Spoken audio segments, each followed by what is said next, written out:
Assalamualaikum warahmatullahi wabarakatuh. Halo teman-teman, perkenalkan nama saya Amanda Rahmawati dengan nomor induk mahasiswa 240110521016. Pada pertemuan 13 dan ke-14 ini, topik pembelajarannya yaitu keanekaragaman hayati fauna.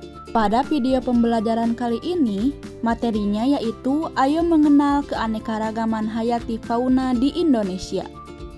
Dengan tujuan pembelajarannya, peserta didik memahami keanekaragaman hayati.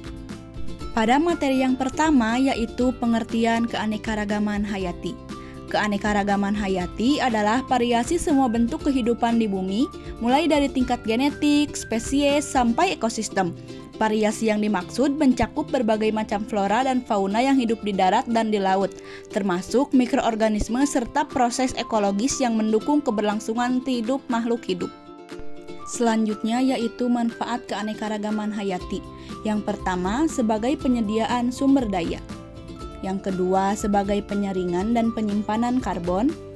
Yang ketiga keamanan pangan dan nutrisi. Keempat sebagai keseimbangan ekosistem. Dan yang kelima sebagai tempat wisata dan rekreasi. Materi selanjutnya yaitu keanekaragaman fauna Indonesia. Fauna adalah seluruh kehidupan hewan di suatu wilayah atau periode tertentu. Dalam ekosistem, fauna memiliki peran yang sangat penting karena membantu menjaga keseimbangan alam dan keanekaragaman hayati. Fauna mencakup segala jenis hewan, mulai dari yang paling kecil seperti serangga, sampai yang terbesar seperti paus. Mereka hidup di berbagai habitat, termasuk darat, laut, dan udara. Teman-teman, ternyata persebaran fauna di Indonesia terbagi menjadi 3 bagian wilayah loh. Yang pertama, wilayah fauna Indonesia tipe Asiatis. Yang kedua, wilayah fauna tipe peralihan atau Asia Australis. Dan yang ketiga, fauna tipe Australis. Untuk lebih lengkapnya, simak pemaparan materi selanjutnya ya. Yang pertama, fauna tipe Asiatis. Fauna tipe Asiatis ini merupakan salah satu dari 3 jenis fauna utama yang ada di Indonesia yang sering disebut wilayah fauna Indonesia Barat atau wilayah fauna Tanah Sunda. Wilayah persebarannya diantaranya adalah Pulau Sumatera, Jawa, Bali, dan Kalimantan, serta pulau-pulau kecil di sekitarnya. Contoh fauna tipe Asiatis yaitu gajah Sumatera, harimau Sumatera, badak Jawa, dan orang-utan. Yang kedua yaitu fauna tipe peralihan. Fauna peralihan adalah jenis fauna yang terdapat di wilayah tengah Indonesia meliputi Sulawesi, Maluku, Nusa Tenggara, dan pulau-pulau kecil di sekitarnya. Wilayah ini disebut sebagai wilayah fauna Indonesia Tengah atau wilayah fauna Kepulauan Wallace yang menjadi jembatan antara fauna tipe Asiatis di bagian barat dan fauna tipe Australis di bagian timur.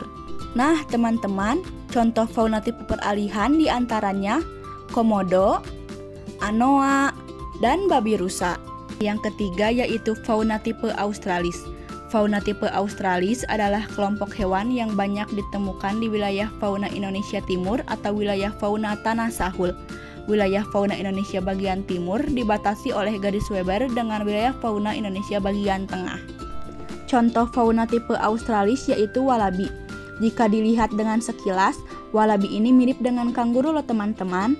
Tapi ternyata walabi dengan kanguru itu berbeda, karena walabi ini memiliki ukuran badan kecil cenderung sedang, sedangkan kanguru ukuran badannya sedang cenderung besar. Selanjutnya ada kasuari, landak Papua, dan cendrawasih. Teman-teman, ternyata negara Indonesia memiliki keanekaragaman hayati fauna yang sangat tinggi karena letak geografis, iklim tropis, dan kondisi alam yang berbeda. Oleh karena itu, keanekaragaman hayati perlu dijaga dan dilestarikan agar tetap lestari bagi generasi mendatang. Mungkin cukup sekian pemaparan materi yang bisa saya sampaikan terkait dengan keanekaragaman hayati fauna di Indonesia. Semoga ilmunya bermanfaat bagi kalian. Terima kasih atas perhatiannya. Sampai jumpa lagi.